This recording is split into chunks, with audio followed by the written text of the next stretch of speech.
Bom dia, queridos irmãos. Fico feliz com o convite feito pela Roseli para estar aqui com vocês.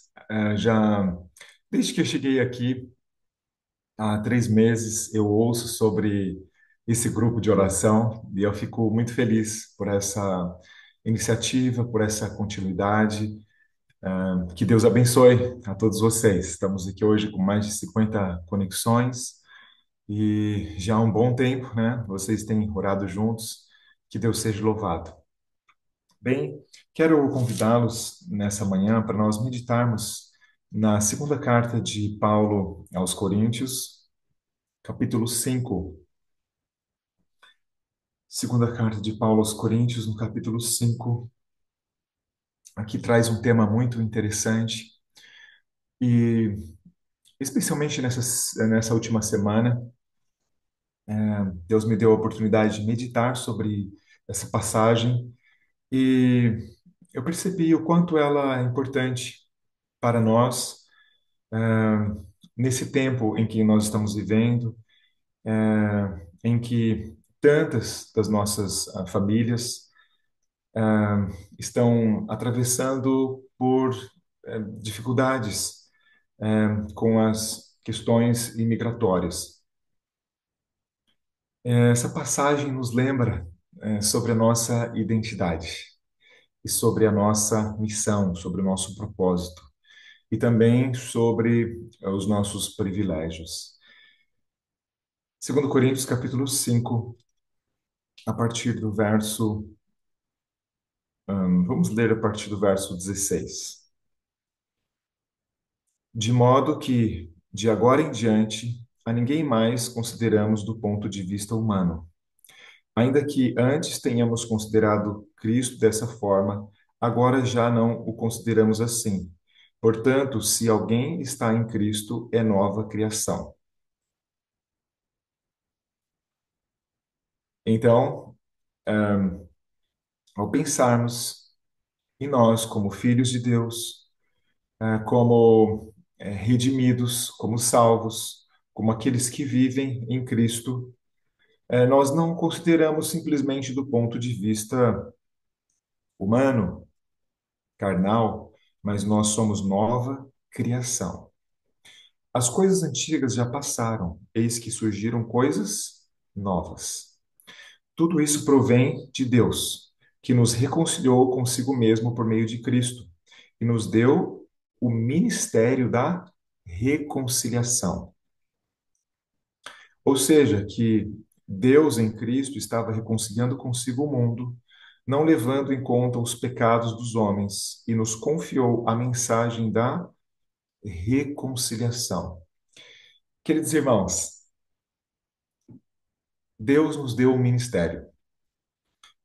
O Espírito Santo distribui dons e cada um aqui tem um pacote de dons, que só você tem, e um chamado para um ou mais ministérios.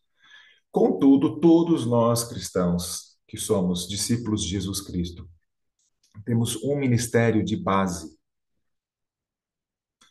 E todos os outros ministérios, eles contribuem para esse ministério de base que nós devemos realizar. Qual é esse ministério?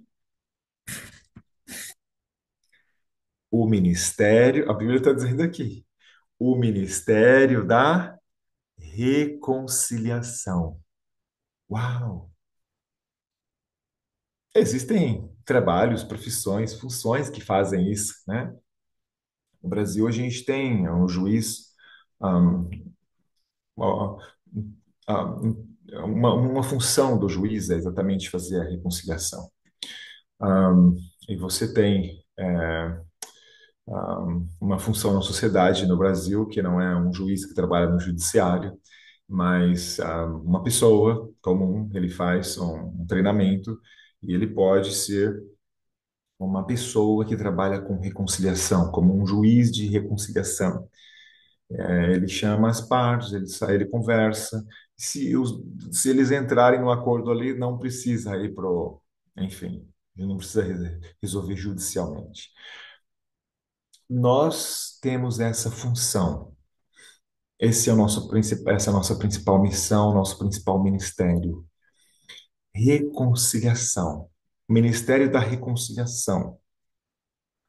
E, e como é isso? Continuação, verso 20. Portanto, somos embaixadores de Cristo. Olha a nossa identidade aqui. Como se Deus estivesse fazendo o seu apelo por nosso intermédio. Por amor a Cristo, lhes suplicamos, reconciliem-se com Deus. Deus tornou o pecado por nós, aquele que não tinha pecado, para que nele nos tornássemos justiça de Deus. Amém.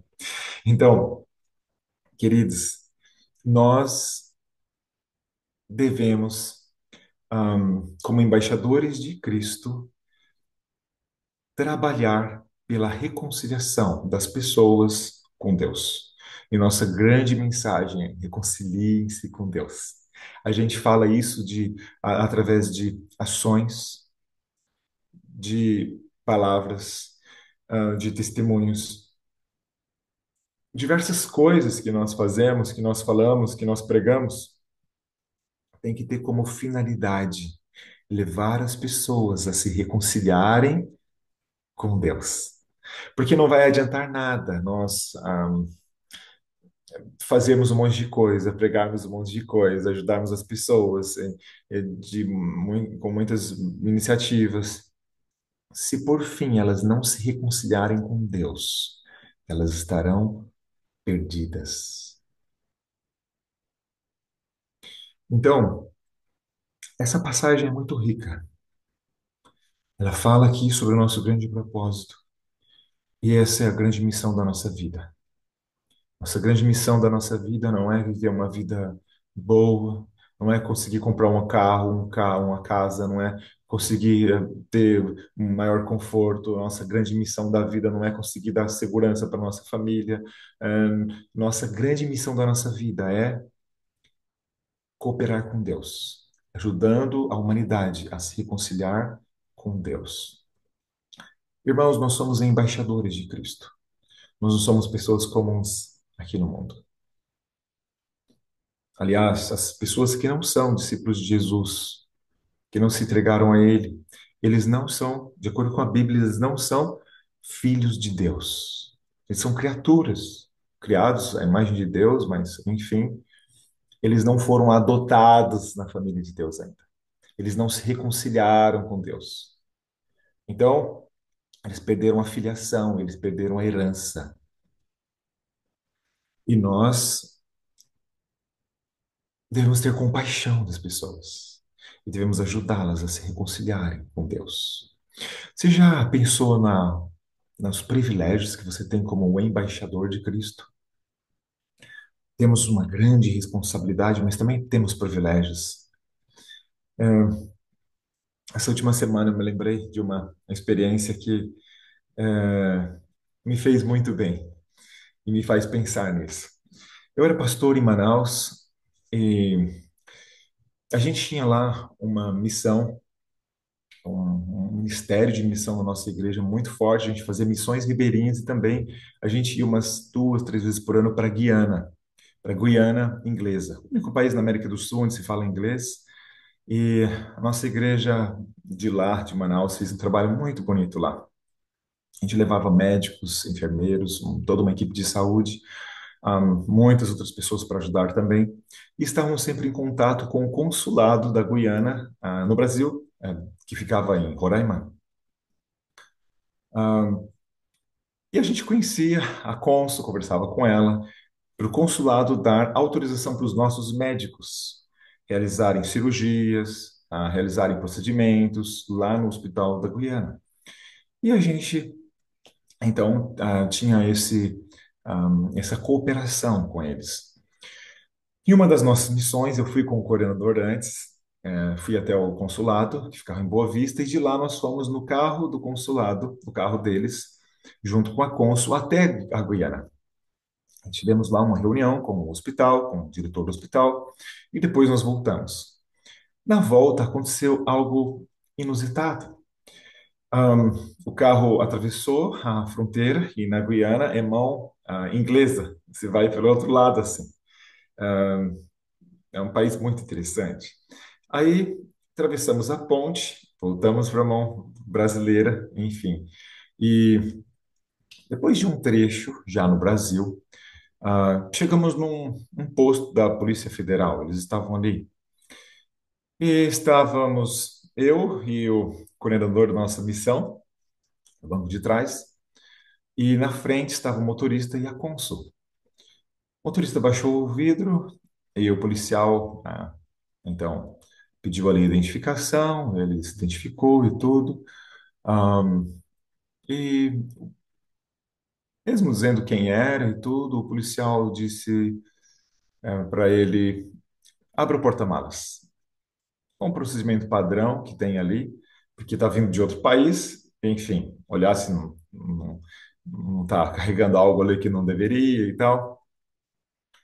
O motorista, nesse momento, achou estranho, olhou para a cônsul, ela fez assim com a cabeça, negativo. E aí o motorista olhou para o policial e disse assim: eu não posso abrir. E na hora eu pensei assim: uau, mas como negar um pedido de um policial federal? Ah, como assim não vai abrir? E agora o que vai acontecer? E eu já fiquei meio ansioso, assim, preocupado, pensando: o que é isso? E aí o policial insistiu ali um pouco mais, já um pouco bravo. O motorista disse uma frase que eu nunca vou me esquecer. Ele disse assim: este veículo é inviolável. Este veículo pertence à nossa embaixada goianense. Este veículo é inviolável. O policial saiu, foi conversar com outros policiais, imagino que o chefe dele, e ele voltou, pediu desculpas e pediu e disse que nós podíamos seguir. Naquela hora eu me senti assim muito importante. Falei, mas como assim? Bem, talvez você já tenha ouvido que uma embaixada é um lugar inviolável. A polícia não pode entrar, o exército não pode entrar. E se entrar, começa uma guerra com a nação da embaixada. Igualmente, o carro também é igual o prédio da embaixada, é inviolável. Irmãos, a Bíblia está dizendo que nós somos embaixadores de Cristo. E como embaixadores de Cristo, nós temos um privilégio. Está escrito aqui no maior discurso de Cristo. Ellen White escreveu: a presença do Pai circundava Cristo, e nada lhe sobrevinha sem o infinito amor, sem que o infinito amor permitisse para a bênção do mundo. Aí estava a sua fonte de conforto, e ela existe para nós. Aquele que estiver impregnado do Espírito de Cristo, habita em Cristo, o golpe que lhe é dirigido cai sobre o Salvador que o circunda com a presença. O que quer que lhe aconteça vem de Cristo. Não precisa sozinho resistir ao mal, porque Cristo é sua defesa. Nada lhe pode tocar a não ser pela permissão de nosso Senhor, que são permitidas, contribuem juntamente para o bem daqueles que amam a Deus. Irmãos, nós temos um privilégio como embaixadores de Cristo, uma grande responsabilidade, trabalhar no ministério da reconciliação e desfrutar o privilégio de sermos, como embaixadores de Cristo, termos nossa vida inviolável. O poder do mal só pode nos atingir se Deus permitir, com um propósito maior. Então, tenhamos confiança em Deus e tenhamos paz.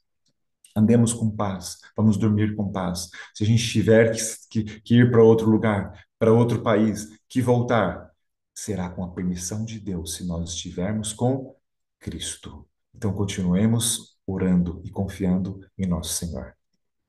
Vamos orar? Você aceita confirmar no seu coração hoje que você é um embaixador de Cristo, desfrutar dessa paz? Amém. Oremos. Querido Deus, toma o nosso coração nas suas mãos. Obrigado, privilégio de sermos embaixadores de Cristo. Envia o Espírito Santo sobre nós, Pai. Circunda-nos, Senhor Deus, e abençoa cada um que está aqui, com a certeza, Pai, que nada vai acontecer se não for com a sua permissão. Então, meu Deus, nós nos entregamos a Ti. Em nome de Jesus. Amém.